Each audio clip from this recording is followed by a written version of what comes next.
Bon, allez comme ça. S'il est jugé, voilà, donc ça va créer un précédent. Ces autres criminels africains qui sont là au pouvoir, alors ils vont subir la même sorte.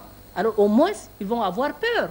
Voilà, si je vais commettre un crime, un de 4 matins, je serai jugé devant des tribunaux universels. Est-ce que vous croyez à ce que l'Union africaine soit justement un cadre idéal pour la résolution de tous les conflits de nature sociale, politique au Tchad et au-delà même en Afrique? Je crois que l'Union africaine, si on va prendre l'historique, l'OIA n'a jamais résolu un problème. Puisque depuis que l'OIA est là, il y a le problème de l'Afrique du Sud, il y a eu le problème de Rhodesie, aujourd'hui on appelle le Zimbabwe. Tous ces problèmes, ils ont pris un parcours autre que de trouver une solution par l'OIA. Alors, pourquoi? Puisqu'il y a un problème. Toujours, il ne faut pas chercher là où le problème ne se retrouve pas. Nous, les Africains, on a certaines valeurs. Historiquement, on a des valeurs historiques qui sont épuisées, de la démocratie. Aujourd'hui, puisqu'il y a la plupart des Africains, ils pensent que voilà, de la démocratie est vraiment quelque chose qui a vu le jour en Europe. Je vais vous prouver le contraire.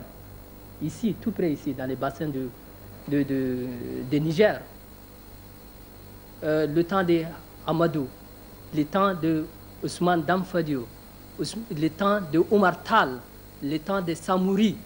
À l'époque, on ne l'appelle même pas le Soudan français. Mais on ne peut pas distinguer qui est tchadien, qui est nigérien, qui est malien, qui est sénégalais, qui est guinéen. Vous voyez? Alors, à l'époque, il y a la démocratie.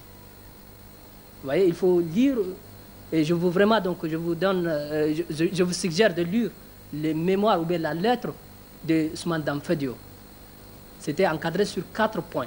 Il dit, avant de gouverner, d'abord, il faut voir votre ressource. D'où vient votre ressource? Avant de gouverner, il faut être l'homme discipliné. Il faut avoir certaines connaissances. Il dit, avant de gouverner, il ne faut pas concentrer beaucoup sur des problèmes de jour, des petits problèmes. Alors, ne citez que cela. Voilà, donc, on a toujours la démocratie. Alors, avec le tête aujourd'hui qu'on a, à part le président sud-africain, Thabo Mbeki, et l'ex-président malien Konaré, Omar Konaré, et puis je vais dire aussi l'ex-président béninois, Kékéréké. Tous les autres sont vraiment, ils ont accédé au pouvoir d'une manière illégale, soit par la force, soit par la manipulation des masses. Vous voyez? Alors ceux-là ne peuvent pas prévoir une organisation idéale. Vous voyez? Cette organisation idéale comme les CEDEAO, par exemple. Pourquoi les CEDEAO a bien réussi? Parce que historiquement, on a, tant d'Ousmane Damfadio, on a cette organisation. L'intégration régionale, on a.